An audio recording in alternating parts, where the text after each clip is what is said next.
بسم اللہ الرحمن الرحیم۔ بنی اسرائیل میں ایک عورت تھی جو بہت بدکار تھی۔ اللہ نے اس کو اتنا خوبصورت بنایا تھا، وہ بدکار بھی بہت تھی، پوری بستی کے ساتھ اس کے تعلقات تھے۔ وہ اتنی مالدار ہو گئی، اس نے اپنے لیے بڑا سا محل بنایا اور ایک تخت بنوایا، اور وہ بن سور کر ملکہ کی طرح اس تخت پر روزانہ بیٹھ جایا کرتی تھی، اور اس کے ساتھ غلط تعلق رکھنے والے پورے شہر کے امراء تھے، اور اس کی زندگی ایسی ہی گزر رہی تھی۔ ایک مرتبہ کیا ہوا کہ اپنے گھر کا دروازہ کھول کر تخت پر بیٹھی تھی، قریب کسی اور بستی کا نوجوان تھا جو نیک تھا، عبادت گزار تھا، وہ ادھر سے گزر رہا تھا۔ گزرتے ہوئے اچانک جو اس کی نظر اٹھی تو اس عورت پر جا پڑی۔ اس عورت کی ایسی تصویر اس کے دل میں چھپی کہ وہ آگے تو چلا گیا مگر اس کا دھیان ادھر ہی بھٹک گیا۔ پھر وہ مراقبہ میں، ذکر میں، تسبیحات میں، تلاوت میں جب بیٹھتا تو اس کا دل ہی نہیں لگتا تھا۔ اس نے روزے بھی رکھے لیکن خیال نہ نکلا۔ اس نے اپنے آپ کو تکلیف بھی بہت پہنچائی، کئی دن اپنے آپ کو بھوکا پیاسا بھی رکھا مگر اس کے دل سے خیال نہ نکلا، حتیٰ کہ ایک دن اس نے سوچا کہ جب اس خیال سے میری جان چھوٹتی ہی نہیں تو میں جاتا ہوں۔ چنانچہ اس کے پاس تھوڑا بہت سامان تھا، اس نے بیچا اور اس نے اتنے پیسے تیار کیے جتنے میں وہ عورت اس کو بدکار عورت جو ہے خوش ہو جائے، اپنے پاس آنے کی اجازت دے دے۔ اس عورت کے پاس آیا اور اس کو پیسے دے کر اس کے پاس چارپائی پر بیٹھ گیا، بات چیت کرنے لگا۔ اچانک بات چیت کے دوران اس کے دل میں خیال آیا کہ میں نے اتنی زندگی اپنی جو ہے نیکوکاری کے اندر گزار دی، نیکیوں میں گزار دی، آج میرا اللہ مجھ کو اس غیر محرم عورت کے ساتھ میں بھی دیکھ رہا ہے، غیر محرم عورت کے ساتھ میں بیٹھا ہوا وہ بھی دیکھ رہا ہے۔ بس یہ خیال میرے دل میں آیا، اللہ کا ڈر دل پر غالب آ گیا اور نوجوان نے کانپنا شروع کر دیا۔ عورت اس سے پوچھتی ہے کہ تم کانپ کیوں رہے ہو، تمہارا چہرہ پیلا کیوں ہو گیا ہے؟ اس نے کہا بس میری طبیعت ٹھیک نہیں ہے۔ اس نے کہا کہ پھر تم جس مقصد کے لیے آئے ہو کم سے کم وہ مقصد تو پورا کر جاؤ۔ اس نے کہا نہیں۔ وہ بڑی حیران ہوئی کہ آج تک میں نے اپنی زندگی میں کوئی ایسا مرد نہیں دیکھا جو میرے قریب اس طرح چارپائی پر آ کر بیٹھے اور پھر برائی کیے بغیر چلا جائے۔ یہ نوجوان کیسا نوجوان ہے؟ مگر نوجوان نے کہا اچھا میں جاتا ہوں۔ اس نے کہا کہ تم کون ہو، کیا ہوا؟ اس نے بتایا کہ میں اس نام کا بندہ ہوں اور فلاں بستی کا ہوں، اور میرے دل میں یہ خیال آ رہا ہے کہ میں نے اتنی عمر مسلح پر بیٹھ کر گزار دی، آج میرا اللہ مجھے تیرے ساتھ بیٹھے ہوئے بھی دیکھ رہا ہے۔ بس اس کے بعد اس نوجوان کی آنکھوں میں سے آنسو آ گئے اور وہ چل پڑا۔ اب وہ چلا تو اس عورت کو جو تھوڑی دیر کی صحبت اس نوجوان کی نصیب ہوئی، اس کی برکت اس کو مل گئی۔ چنانچہ عورت کے دل میں خیال آیا کہ یہ کنوارا نوجوان اتنا اللہ سے ڈرتا ہے جبکہ اس نے گناہ بھی نہیں کیا، اور میں تو سارا دن ساری رات گناہوں کا ارتکاب کرتے رہتی ہوں، سارا دن رات گناہوں کے اندر مبتلا رہتی ہوں، میں تو خدا سے ڈرتی ہی نہیں۔ اس کے دل میں شرمندگی محسوس ہوئی، ندامت آنے لگی، کروں تو کیا کروں؟ دل میں خیال آیا اچھا چلتی ہوں اور حضرت موسیٰ علیہ السلام سے پوچھتی ہوں کہ میرے لیے بھی توبہ کی کوئی صورت ہے۔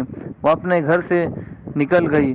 اب اس کو بستی کا ایک بندہ پہچانتا تھا، وہ ایسی نامی گرامی چیز تھی۔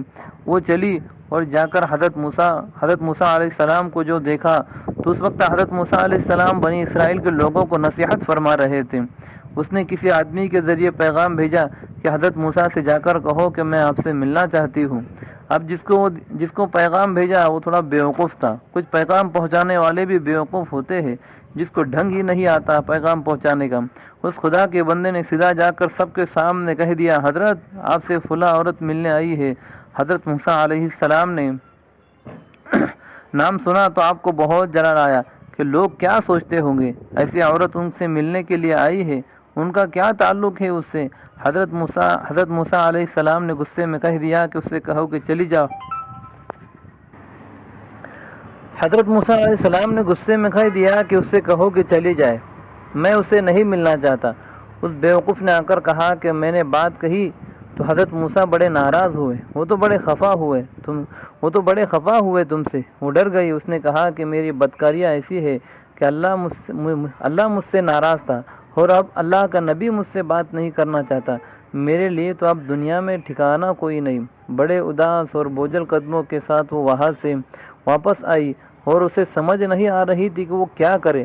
اب وہ حیران تھی کہ اللہ کے نبی نے میرے ساتھ بات کرنا گوارا نہ کیا، میں اتنی گری ہوئی چیز ہوں کہ وہ بات کرنا بھی نہیں چاہتے۔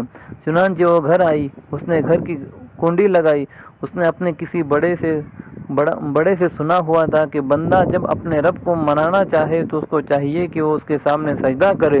چنانچہ اسے اور کوئی طریقہ آتا نہیں تھا۔ گھر کی کنڈی لگا کر ایک جگہ اس نے اللہ کے سامنے سجدہ کیا، دل سے یہ کہہ رہی ہوں گی، میں تیرے سامنے جھک رہی ہوں خدا، میرا کوئی نہیں اللہ تیرے سوا۔ اسے پوری دنیا میں اور کوئی نجات کا راستہ نظر نہیں آتا تھا۔ پھر اللہ کی شان دیکھیے، اس نے رات گزاری۔ اگلے دن اس کے دل میں خیال آیا، میں عورت ذات ہوں، اکیلے مکان میں رہتی ہوں، ایک میری خادمہ ہے، تو میں اگر نیت کر بھی لوں تو جتنے لوگوں نے میرے ساتھ بدکاریاں کی ہیں وہ تو مجھے اس میں نہیں رہنے دیں گے، تو بہتر یہ ہے کہ میں اس جگہ کو چھوڑ کر چلی جاؤں۔ تبھی اس نے فیصلہ کر لیا کہ میں یہاں سے چلی جاتی ہوں۔ اس نے اپنے آپ کو ایک سادہ سا کپڑے میں لپیٹا تاکہ کوئی کپڑوں کو اور حسن و جمال کو نہ دیکھے، یہ کون جا رہی ہے۔ پھر اس نے سوچا عورت ذات ہو، کہاں جاؤ؟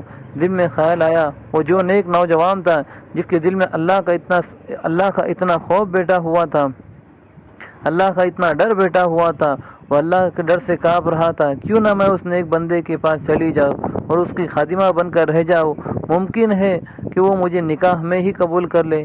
یہ اس بستی کی طرف چل پڑی۔ چنانچہ ڈھونڈتے ہوئے یہ اس بستی میں اس کے گھر پہنچی اور گھر والوں سے کہا کہ میں فلاں بندے سے ملنے کے لیے آئی ہوں۔ تو انہوں نے کہا کہ اس کا ذکر عبادت کا معمول ہے اور وہ کمرے سے اتنے بجے نکلتا ہے، تم انتظار کر لو۔ چنانچہ اس نے کہا بہت اچھا، یہ انتظار میں بیٹھ گئی۔ جب انتظار کرنے بیٹھی ہوئی تھی تو اچانک اس نوجوان نے دروازہ کھولا اور اس کی نظریں اس عورت پر پڑی، یہ سامنے بیٹھی ہوئی تھی۔ جب نوجوان نے عورت کا چہرہ دیکھا تو اس کو اپنا وقت یاد آ گیا کہ وہ کون سا وقت تھا، میں اپنے مسلح کو چھوڑ کر بالآخر اس کی چارپائی پر جا بیٹھا تھا۔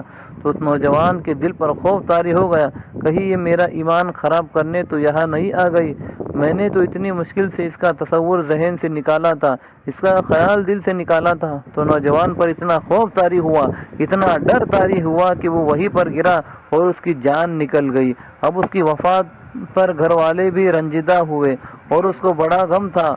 خیر 3 دن بعد اس عورت نے اس کے گھر والوں کو بتایا، میں تو اس نیت سے آئی تھی کہ توبہ کر لوں۔ تو انہوں نے کہا کہ اب وہ تو اس دنیا سے چلا گیا، اس کا ایک بھائی ہے، اگر تم مناسب سمجھو تو ہم اس سے پوچھ لیتے ہیں، اگر وہ تمہارے ساتھ نکاح کر لے تو تم اس کے ساتھ نکاح کر لو۔ اس نے کہا ٹھیک ہے۔ جب بھائی سے پتہ کیا تو اس نے کہا ٹھیک ہے کہ اگر پہلے یہ ایسی عورت رہی ہے اور اب توبہ کی نیت کر چکی ہے تو میں اس کو اپنے نکاح میں قبول کر لوں گا۔ چنانچہ اس عورت کا اس کے بھائی کے ساتھ نکاح ہوا اور اس عورت کو اللہ تعالیٰ نے 7 بیٹے عطا فرمائے اور 7 بیٹے بنی اسرائیل کے اولیاء میں سے گزرے۔ ایسی بدکار عورت بھی اگر توبہ کر لے اللہ تعالیٰ اسے 7 ولیوں کی ماں بنا دیتے ہیں۔ وہ مولا کتنا کریم ہے جس نے اتنے بڑے بڑے گناہ کو معاف کیا ہے۔ ہم جیسے نالائقوں کو بھی اللہ تبارک و تعالیٰ معاف کرے گا۔ ہم کو بھی توبہ کرنے کی ضرورت ہے۔ 7 جو ہے بیٹے اللہ تبارک و تعالیٰ نے اس کے گود سے اولیاء کرام بنائے۔ ہم جیسے نالائقوں کو بھی توبہ کرنے کی ضرورت ہے۔ اللہ تبارک و تعالیٰ ہمارے اعمال کو جو ہے قبول عطا فرمائے اور ہمارے نیکیوں اللہ تبارک و تعالیٰ ہمارے گناہوں کو معاف عطا فرمائے۔ وآخر دعوانا الحمد للہ رب العالمین۔